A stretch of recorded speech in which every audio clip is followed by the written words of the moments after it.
अस्सलाम वालेकुम बच्चा लोग, क्या हाल है आप लोगों का? ठीक है भाई। अच्छा जी, आज हम लोग चैप्टर स्टार्ट करेंगे, चैप्टर 6 रिस्क एंड रिटर्न का। इस टॉपिक से आप लोग लास्ट सेमेस्टर में एक चैप्टर कर चुके हुए हो गिटमैन की बुक से, लेकिन हम लोग इसको यहाँ से इस दफ़ा करेंगे, थोड़ी सी इसकी थ्योरी करेंगे और इसके कुछ न्यूमेरिकल्स करेंगे। बाकी डिटेल फॉर्म में अगर आप लोगों को लगता है कि जो है वो आपको वो चैप्टर भी कंसल्ट कर लेना चाहिए, ठीक है, तो आप उसको भी कंसल्ट कर सकते हो। आप उसको भी एक दफ़ा दोबारा से देख के रिवाइज़ कर सकते हो और साथ साथ इसको भी हम लोग देखते जाएंगे। वैसे इतनी अच्छी अवाम तो है नहीं है, कहने पे भी जो है ना वो लोग, आप लोग नहीं देखते हो तो आप कैसे देख लोगे? ऐसा ही है ना। बहरकैफ जी, देखते हैं जी, रिस्क किसके कहते हैं जी? रिस्क मीन्स जो भी अनसर्टेनिटी होती है ना, गैर यकीनी बात, यानी हमें पता है कि अगर हमने कुछ इन्वेस्ट किया है तो हमें नुकसान भी हो सकता है, हमें नफ़ा भी हो सकता है। अनसर्टन है, हम गैर यकीनी है, उसको हम कहते हैं जी रिस्क है। रिटर्न जो हमें इन्वेस्टमेंट पर मिलता है उसको हम लोग रिटर्न का नाम देते हैं। एक्सपोज्ड मतलब, एक्सपोज्ड रिटर्न का मतलब क्या होता है कि एक्चुअल इन्वेस्टमेंट का एनालिसिस। सो हमने यहाँ पर इस चैप्टर में जो पढ़ना है ना, वो हमने एक्चुअल जो डाटा गिवन होगा ना, उसकी बेस पे हमने एनालाइज करना है, एनालिसिस करना है, हमने चीज़ों का, डाटा का एनालिसिस करना है। एस्टिमेशन नहीं होगी, हमारा एक्चुअल डाटा होगा जी, ठीक है। तो पहले बात कर लेते हैं हम लोग रिटर्न की। रिटर्न मतलब अभी मैंने बोला कि जो हमें इन्वेस्टमेंट पर मिलता है, ठीक है। दो तरह का रिटर्न आप लोग पढ़ोगे, एक को हम लोग यील्ड रिटर्न कहते हैं या यील्ड कहा जाता है, दूसरे को हम लोग कैपिटल गेन कहते हैं, ठीक है। दोनों को जब हम एडअप कर देंगे तो वो हमारा टोटल रिटर्न बन जाएगा। सो हम यहाँ बात करने लगे हैं टोटल रिटर्न की, जिसके दो पार्ट्स होते हैं, एक को हम लोग यील्ड कहते हैं, एक को हम लोग कैपिटल गेन कहते हैं। यील्ड मतलब रिटर्न ऑन इन्वेस्टमेंट, यानी आपने जो बॉन्ड्स और शेयर्स इन्वेस्ट किए हुए हैं ना, उसके ऊपर जो हमें रिटर्न मिल रहा होता है, जो प्रॉफिट मिल रहा होता है, जो हमारी कमाई हो रही होती है ना, जिसको हम लोग डिविडेंड का नाम भी देते हैं, ठीक है, वो हमारा यील्ड कहलाता है। Return on investment, for example on bonds and shares, it will always be positive, ये हमेशा पॉजिटिव होता है। डिविडेंड जो भी दिया जाता है वो हमेशा पॉजिटिव होगा, वो कभी भी नेगेटिव नहीं होगा, तब ही हम उसको डिविडेंड कहते हैं, तब ही हम उसको प्रॉफिट कहते हैं। अगर नेगेटिव हो गया तो वो तो लॉस होता है ना, तो लॉस में से तो कभी भी डिविडेंड नहीं दिया जाता, डिविडेंड हमेशा पॉजिटिव प्रॉफिट में से ही दिया जाता है। So yield will always be positive. Second kind जो मैंने नाम लिया उसको हम कहते हैं कैपिटल गेन या capital loss. So it can be negative, यानी लॉस भी हो सकती है, और पॉजिटिव यानी प्रॉफिट भी हो सकता है, गेन भी हो सकता है, ठीक है। तो जो मार्केट की वैल्यू होती है ना उस टाइम, ये उसकी डिफरेंशियल पे मिलता है, यानी एक एसेट है जो हम ख़रीदते हैं, फॉर एग्ज़ाम्पल हम 12,000 का ख़रीदते हैं, अब मैं उसको 10,000 का जो है वो सेल कर देती हूँ, तो वो जो 12,000 मैंने ख़रीदा और 10,000 पे मैंने उसको सेल किया, तो ये जो 200 का डिफरेंस है वो मेरा कैपिटल लॉस कहलाएगा, ठीक है। या मैं कहूँ कि मैंने 10,000 का ख़रीदा है और मैं उसको सेल जो है वो 12,000 पे कर रही हूँ, तो ये जो 2,000 का डिफरेंस है ये मेरा क्या बन जाएगा? कैपिटल गेन बन जाएगा। सो ये जो मुझे गेन या लॉस हो रहा है, ये किस वजह से हो रहा है? ये प्राइजेस की फ्लक्चुएशन की वजह से हो रहा है, ठीक है।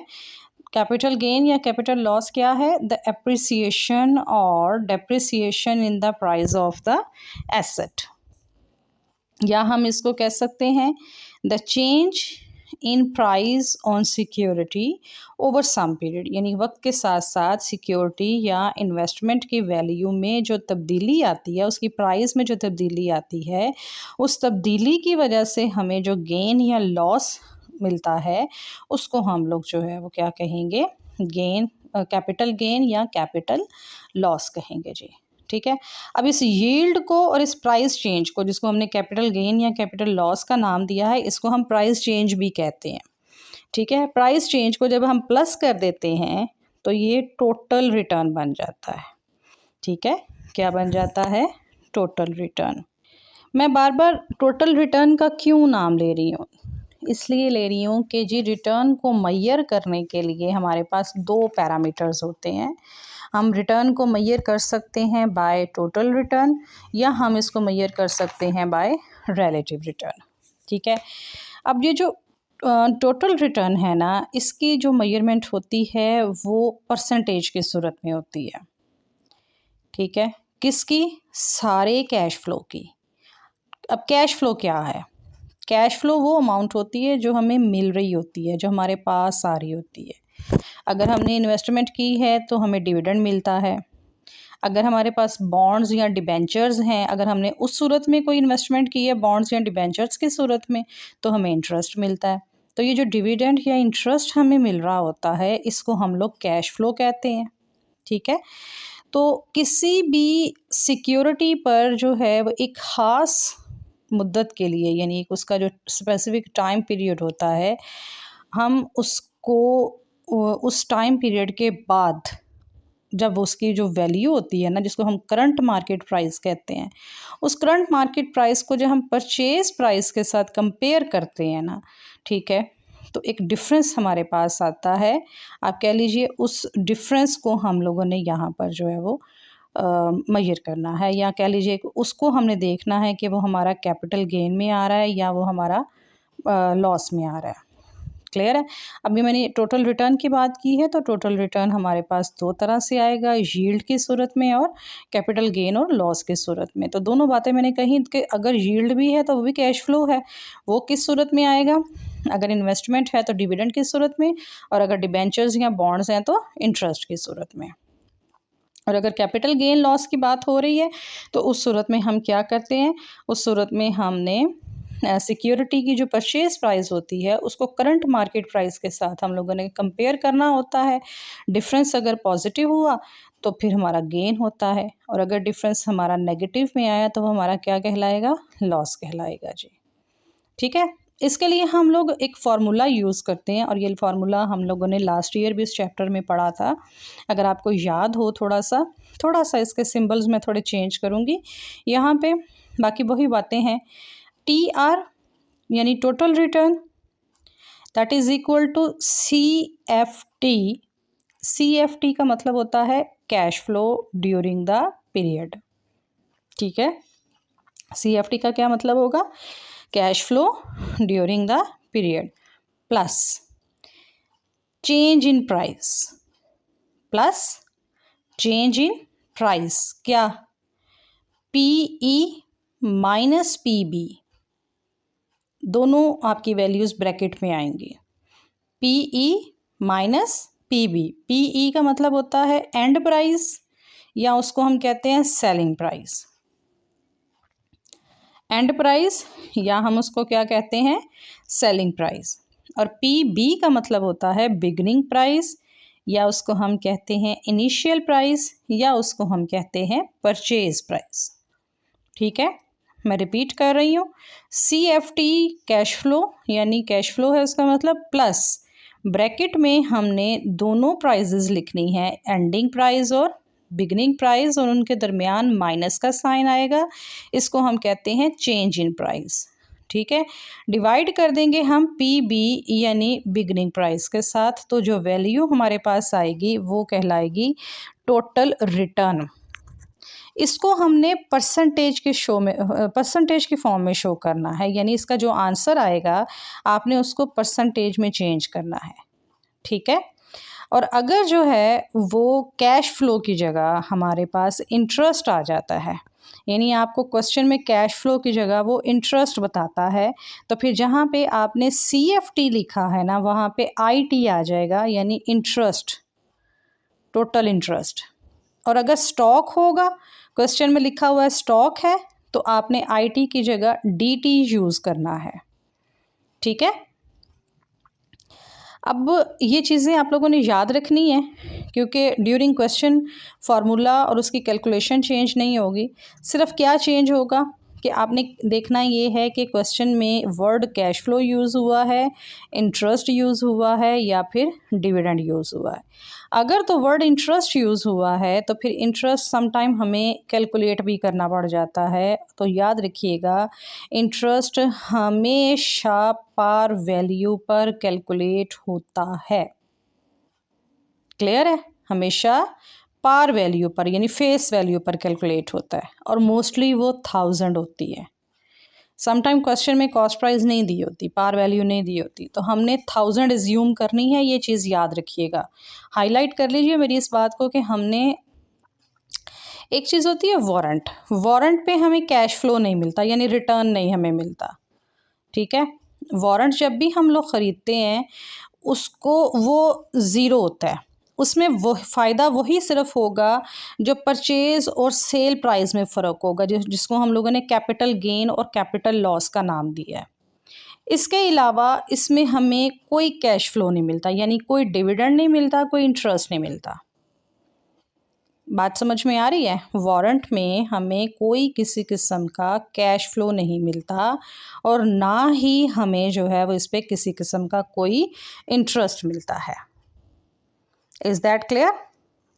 अच्छा जी, एक है दूसरा जो वर्ड हम लोगों ने मेजरिंग का बोला है, उसको हमने कहा है वो हमारा क्या है, वो रेगुलर रिटर्न है। तो इसको हमने सिंपली किस तरीके से कैलकुलेट करना, रेलिवेंट रिटर्न है सॉरी, इसको हमने कैसे कैलकुलेट करना है कि जो टोटल रिटर्न हमारे पास आएगा ना परसेंटेज के फॉर्म में, उसमें जब हम 1 प्लस कर देंगे तो जो आंसर हमारे पास आएगा वो हमारा क्या कहलाएगा, रेलिवेंट रिटर्न कहलाएगा जी। ठीक है। अच्छा जी, अब यहाँ पे ना आपने एक चीज़ पे गौर करना है कि जो हमने क्वेश्चंस करने हैं ना उसमें ये स्टेप्स आप लोगों ने इस तरीके से फॉलो करने हैं। ठीक है, करेंसी एडजस्टेड रिटर्न को जो है वो कह लीजिए कि कैलकुलेट करने के लिए आप लोगों ने ये कुछ यहाँ पे जो है ना वो फॉलो करने हैं इसके steps. Total return in foreign term यानी फॉरेन करेंसी के लिए आप लोगों के लिए is equal to C F plus in या इनटू दोनों प्राइजेस में change divided by initial price हो जाती है। ठीक है। अच्छा, स्टेप्स किस तरीके से होंगे कि आपने पहले तो टोटल रिटर्न फाइंड आउट करना है फॉरेन टर्म में। स्टेप नंबर 2 में आप लोगों ने क्या करना है जी, रेलिवेंट रिटर्न फाइंड आउट करना है यानी 1 प्लस टी आर करना है। स्टेप नंबर 3 में आपने डोमेस्टिक टर्म जो है वो फाइंड आउट करनी है।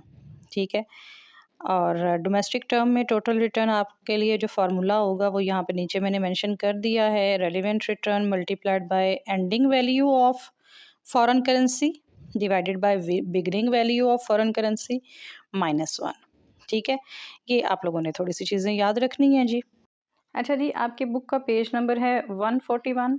ठीक है, तो जो भी वैल्यूज़ हैं मेरे पास जो बुक है उसमें आप ये वाली वैल्यूज़ देख के तो इसी के अकॉर्डिंग काम कर लीजिएगा। आपको टोटल बॉन्ड टोटल रिटर्न जो है वो फाइंड आउट करना बता रहा है।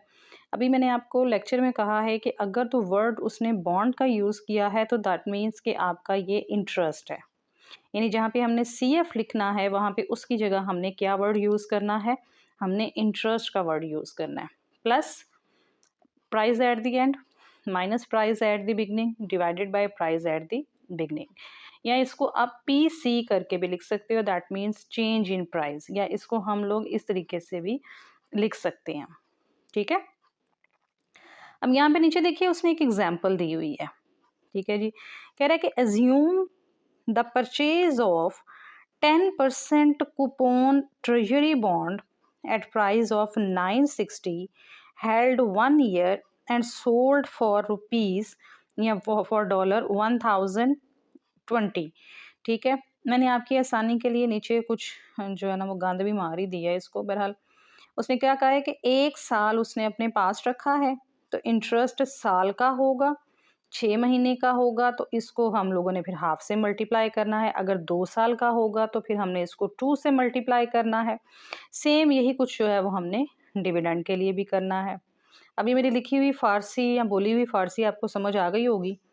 इसका कहने का मतलब ये है कि अगर तो ये पर ईयर है तो तो फिर ज़ाहिर-सी बात है वो 1 से ही मल्टीप्लाई होता है, ना भी करें तो हमें कोई फ़र्क नहीं पड़ता। लेकिन अगर 6 महीने का कह रहा है तो हमने 2/12 करना है या 1/2 करना है। और अगर 2 साल का लिखा हुआ है तो फिर मल्टीप्लाइड बाय 2 करेंगे, ये बात आपको फर्दर जाके मेरी समझ आएगी। अब यहाँ पर देखिए उसने जो 10% कूपन कहा है ना आपको, ये आपने पार वैल्यू का लेना है।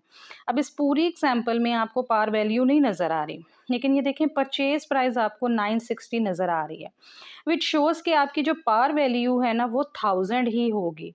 और यही चीज़ मैंने आपको थ्योरी में कहा था कि अगर वो उसने आपको क्वेश्चन में नहीं भी बताया हुआ पार वैल्यू, तो हमने 1000 ही अज़्यूम करनी है, ठीक है?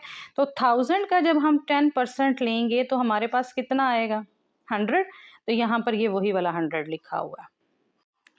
बात समझ में आ गई है? अब फ़ॉर्मूला में हम एंडिंग प्राइस लिखेंगे यानी सेल प्राइस लिखेंगे 1020 माइनस हम इसमें बिगिनिंग प्राइस लिखेंगे यानी 960, डिवाइड कर देंगे इसको 960 से।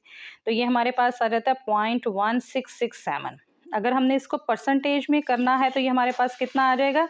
16.67%। दूसरा केस वो यहाँ पे आपको समझाने की कोशिश कर रहा है स्टॉक टोटल रिटर्न का। तो अब यहाँ पे देखिए फॉर्मूला में इंटरेस्ट की जगह क्या वर्ड यूज़ किया हमने? डी यानी कि डिविडेंड यूज़ किया है, जो कि ड्यूरिंग द ईयर पे होगा, ठीक है? इसके लिए उसने एग्जाम्पल कोट की है यहाँ पे, कहता जी 100 shares of data shield are purchased at 30 per share. तो ये उसकी परचेज प्राइस हो गई। नंबर ऑफ शेयर्स कितने हो गए? 100, ठीक है? पार वैल्यू कितनी हो गई? 30 यानी परचेज प्राइस जो है। और सोल्ड 1 ईयर लेटर $26 पर शेयर, और साल के बाद वो 26 रुपये के हिसाब से या $26 के हिसाब से क्या हुए हैं? सेल हुए हैं। डिविडेंड कितना मिल रहा है उसको? 2। अब ये सारी वैल्यूज़ आपके सामने आ गई हैं। डिविडेंड 2 हो गया, 26 उसकी जो है वो सेल प्राइस या एंडिंग प्राइस हो गई, 30 उसकी जो है वो परचेज प्राइस हो गई या बिगिनिंग प्राइस हो गई। डिवाइड कर देंगे इसको बिगिनिंग प्राइस के साथ, तो ये हमारे पास आ जाता है -0.0667, या इसको हम कहेंगे मल्टीप्लाई 100 करके 6.67%। मैंने आपको बताया था कि जो टोटल रिटर्न होता है ना उसको हमने परसेंटेज में शो करना है। उसके बाद कहता है जी वारंट टीआर। वारंट टीआर का जो फॉर्मूला है वो ये वही है जो मैंने आपको बताया, कैश फ्लो प्लस, ठीक है, PR, cash flow plus price at the end minus price at the beginning divided by price at the beginning.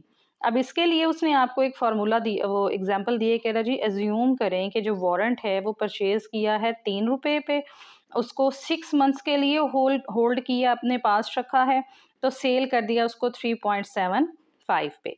तो यहाँ पर मैंने आपको बताया कि वारंट पे हमें किसी किस्म का जो है वो रिटर्न या कैश फ्लो नहीं मिलता है, ठीक है?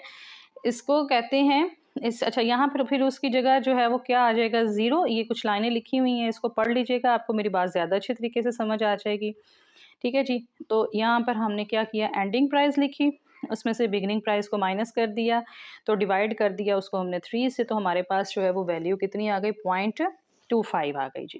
लास्ट पे ही हमने रिलेटिव रिटर्न की कैलकुलेशन की है हर एक में, यानी बॉन्ड में, डिविडेंड में, और जो वारंट था उसमें जो हमारा डेसिमल में आया था ना टोटल रिटर्न, ठीक है, उसमें हम लोगों ने 1 प्लस कर दिया, तो हमारे पास ये हर एक का आंसर आ गया। आप लोगों ने इस पे जो है वो गौर करना है, इस पे नहीं करना है, ठीक है जी? तो इसको समझने की कोशिश कीजिएगा, फिर मुझे बताइएगा कि आपको क्या इसकी कैलकुलेशन समझ आई है या फिर नहीं आई है जी, ठीक है जी? अल्लाह हाफिज़।